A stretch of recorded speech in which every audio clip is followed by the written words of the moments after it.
Hello guys, welcome to my channel. My name is Lade Owolabi. On today's episode of Faith Friday, we're continuing on the series Wife in Waiting. And you know, this series was inspired by the Holy Spirit, and he told me to help prepare women for marriage, and is based off of Proverbs chapter 18 verse 22 that says, "He who finds a wife finds a good thing and obtains favor from the Lord."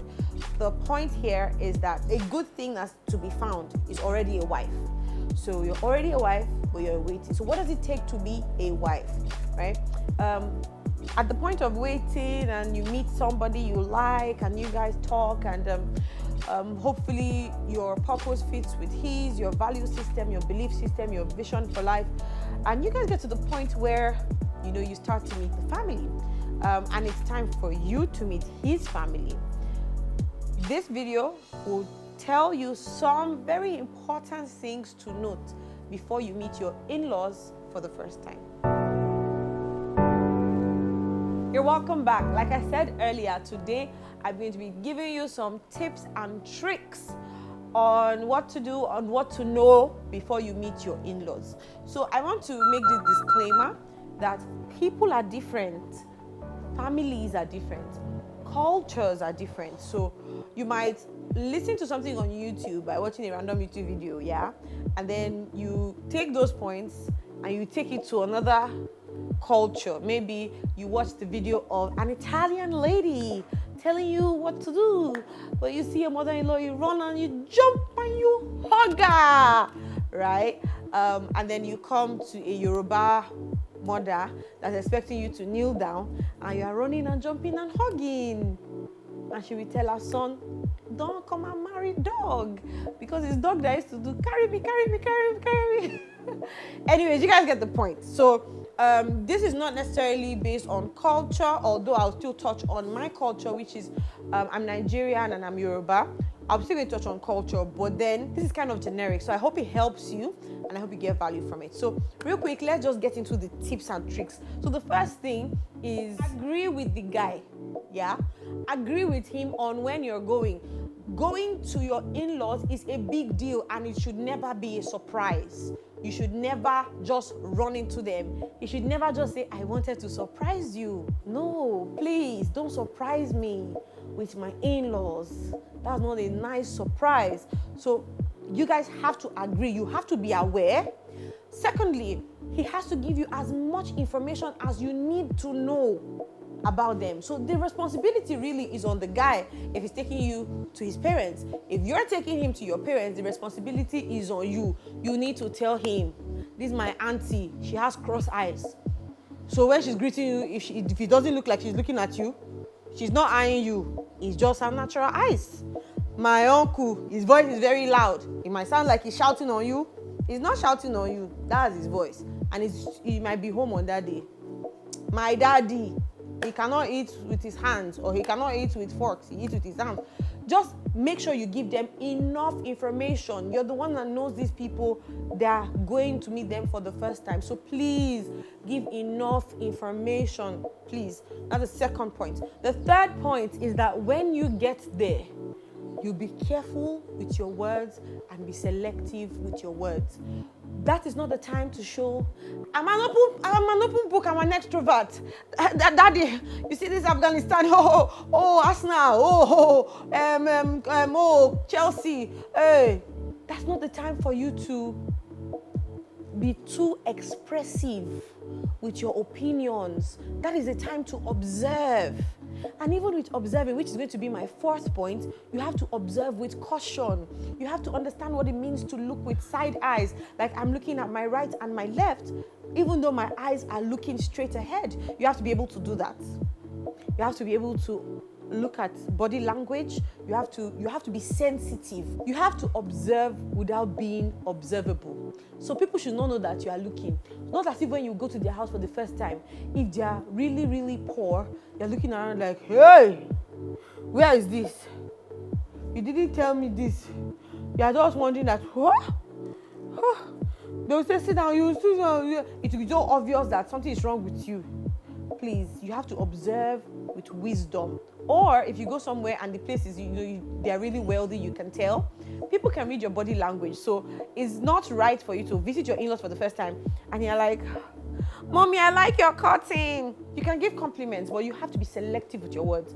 You have to use wisdom in the way you are doing things. Another point I'm going to give you that is generic is offer help, but don't push it if they tell you it's okay, if it's fine. For instance, you guys are done eating, you've had a good meal, you say, oh, thank you so much, I really enjoyed it. And you stand up, it's courtesy, this is courtesy, it's not culture. Pick up your plates and say, can you show me the kitchen? You can do that. If they say, don't worry, it's fine, give it to them. If they say, don't worry. Not as if you want to show that you are a wife material. Wife in waiting. They say, don't worry. You say, Mommy, I'm buying for kitchen. I'll wash the walls. I'll wash the floor. You will seem too desperate for their son. Yes, you would. When they're having conversations, if they don't put you in the conversation, don't try to get in the conversation. They could be having a random conversation about whatever it is.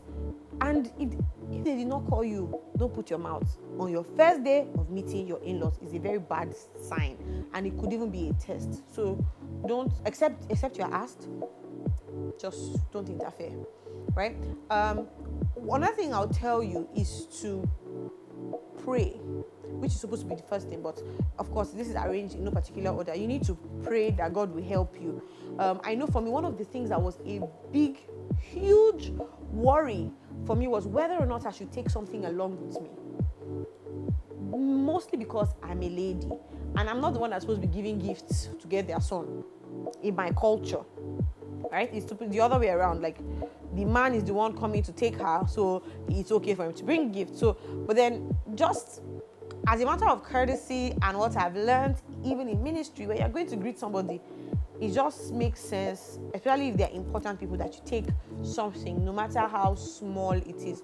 So what I did was I took, because the occasion where I met my husband's family was the naming ceremony of his nephew. It was actually the day after the naming ceremony. So I took diapers just for the baby, and that's not bad. So be very careful. Don't take, even if you have to take something, don't take something too expensive. Ask because it would be like you're showing off, right? And just do your research. Make sure you do your research. I hope these points have helped you. I hope that when you go to your in-laws, you are now better prepared to not speak too much. Don't feel like you need to be in every conversation.